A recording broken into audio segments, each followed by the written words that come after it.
To begin with, I'm glad to invite our first speaker, opening address, Mr. Rahul Bharti, Executive Director, Corporate Affairs, Maruti Suzuki India Limited. Mr. Rahul Bharti is also CIO, Chief Investment Relations Officer for Maruti Suzuki.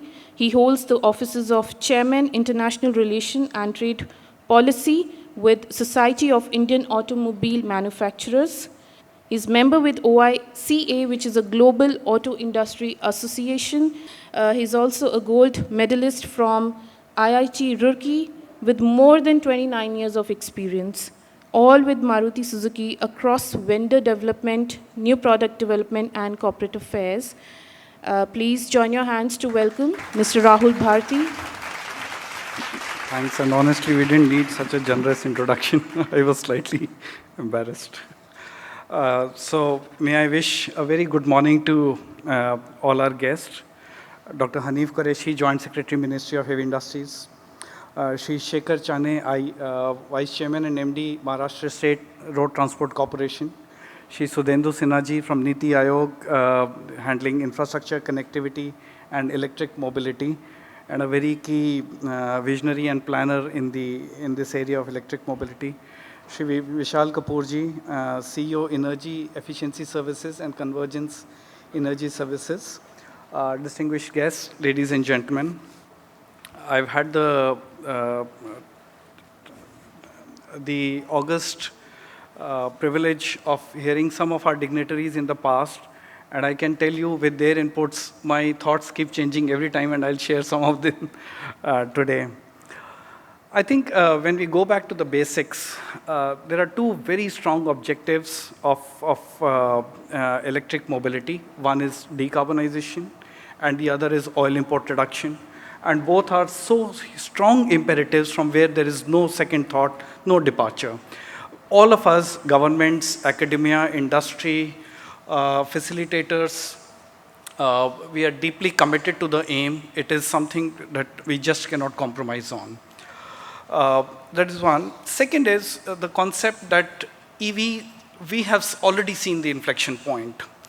If we talk about the global EV scenario, in the past 10 years, whatever volumes we did from 2011 to 2020, in the past just 2 years, 21 and 22, we have done double of the 10 years now. In 2 years, we have done twice of what we have done in the past 10 years globally. Even in India, the penetration is just taking off, and many places it is limited by supply, and many of us have to, pull ourselves harder, semiconductors, etc., localization.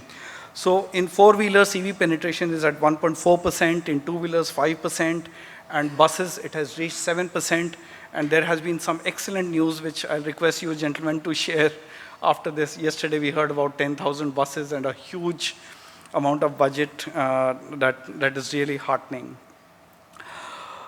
The first thing I have to mention is whatever Indian industry is able to do is strongly because of government's very, very strong and keen support. It's a very progressive government. I have no holds barred in saying this.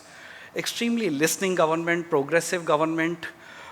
They put their money where their mouth is. A huge amount of budgets have been committed either on the PLI or the FAME, in terms of GST, in terms of income tax, in terms of state subsidies, in terms of facilitating organizations, in terms of road transport undertakings at the state level.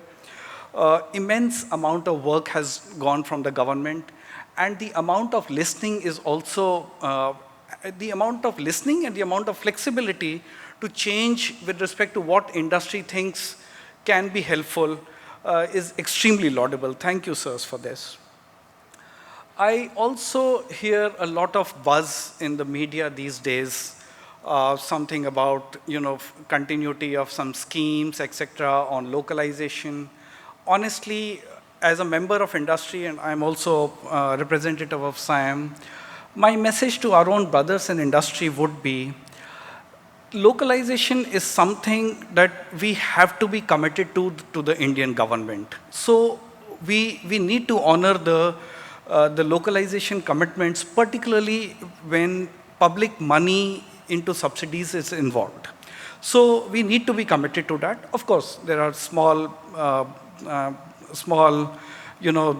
fine print there, etc. Small facilitation can always happen. So if it's an extremely listening government, then we should not talk through the media. We should directly make our points. So communication is good. Noise and pressure is not so healthy. That is where we would like our industry to be more responsive. Of course, for example, the PLI scheme, we are aware the first year it did not take off. There is an extreme amount of responsibility on the government to be sure that the money is spent wisely and aptly. So maybe one possibility is we extend it by another 1 year. We can add to the last financial year, one more extra year can go in. I mean, there's so much flexibility in the whole process as far as our objectives are concerned. The second point I would like to make is the battery, the central point in our woe. Fortunately, the cost of battery packs and technology is changing. We have to reduce our dependency on imports. We have to localize the critical battery components. You would be aware, in many places, India is importing lithium-ion cells. Suzuki is fortunate that we were able to put up a joint venture in India, in Gujarat, which is operational in production for the past 2 years. We are producing lithium-ion cells in India, and we are exporting also. And my submission is, this is the temple of technology. I would request every member on the dais to kindly visit once our plant in Gujarat. It is the mandir, the masjid, the gurudwara, the church of technology, which will put India in the higher league. And that is just our project one. We have a second project also under commissioning, and we hope to bring it on stream very fast on pure EV at cell level localization, which the Honorable Prime Minister himself, laid the foundation stone for. And so batteries can be a reality. I can share, there is some amount of fear or doubt as to which technology will, or which chemistry will finally prevail. That fear does exist in our minds, but we need to take some leap of faith and put some investment, if nothing else, for learning. So that process is on, and we believe with the ACC PLI, many more companies are doing their bet in this front. And it will be very heartening if India starts manufacturing its own batteries at a really large scale. The second challenge is on charging infrastructure. For a long time, we have been mentioning, as late as the last conference, we've been mentioning that charging infrastructure will become a bottleneck sometime or the other. With some level of optimism, I can share, and we are also working, as Maruti Suzuki is also working on that front. I think home chargers are also a good solution. We still have a lot of headroom before the point where charging infrastructure will really start playing a hurdle. And even if it's a hurdle, hurdles are meant to be crossed. If they were not there, human pursuit would not have been ambitious enough. So of course, we have 15,500 chargers, as the lady mentioned. And we need to reach somewhere like 6 lakhs. CII put a figure of 13 lakhs. At some point of time, the local grid management will also become a challenge. But I think we'll cross the bridge when it comes. Problems will come, and we will, of course, have to figure out our solutions towards them. All the schemes that the government has, we respect those schemes, we respect the intent and the concerns behind those schemes, and industry will be very careful in, giving our suggestions, our inputs into those schemes. Another major point that I would like to mention is there are still more technologies that are on the horizon.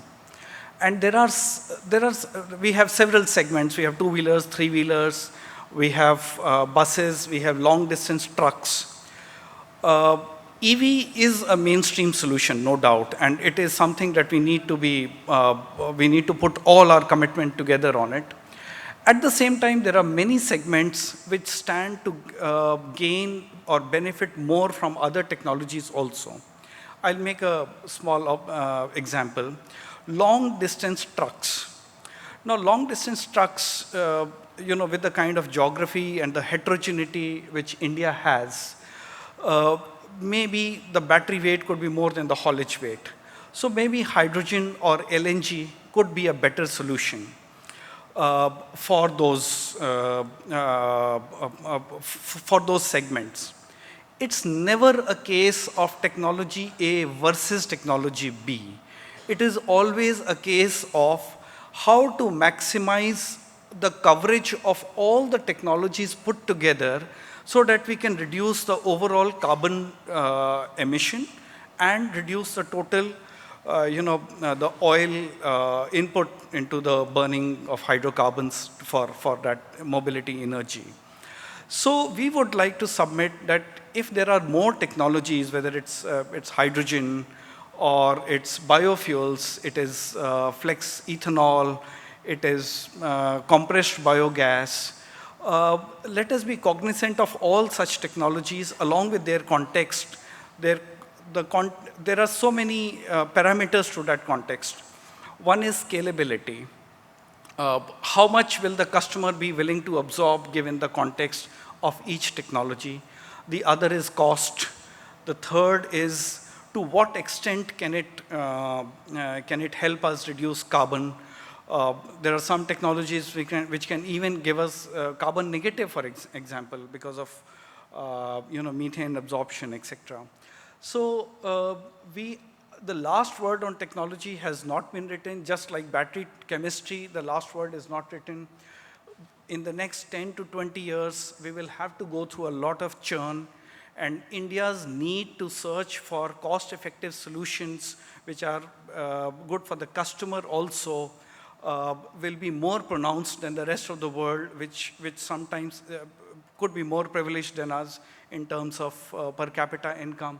So we need to be open about all such technologies. And I would like to share a personal moment where in the last such conference on electric mobility, I had made a small submission to Dr. Qureshi. He's sitting here. And I had made one submission that if you just help us with one intervention, which is the charging infrastructure, things could change drastically. And he made an observation, and that has gone into my system. I will play it again today. It gives me a lot of humility and a sense of duty. So we know electric mobility it's a tall target, and we are all struggling. The world is struggling against it. And sometimes we find excuses.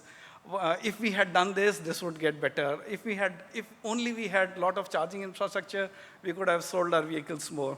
So he played a share. I'm sorry, some gentlemen are not aware of Hindi, but I'll replay it for them. We'll translate it for them. So when I mentioned, he said, "न था कुछ तो खुदा था, न था कुछ तो खुदा था, न कुछ न होता तो खुदा होता, डुबोया मुझको होने ने, न होता मैं तो क्या होता." So it gives a lot of humility that, we sometimes ask for the moon, expecting that the world will offer itself, making it flexible. But the point is, let us not worry too much about what is happening. Let us do our small bit, and God will help us. Thank you.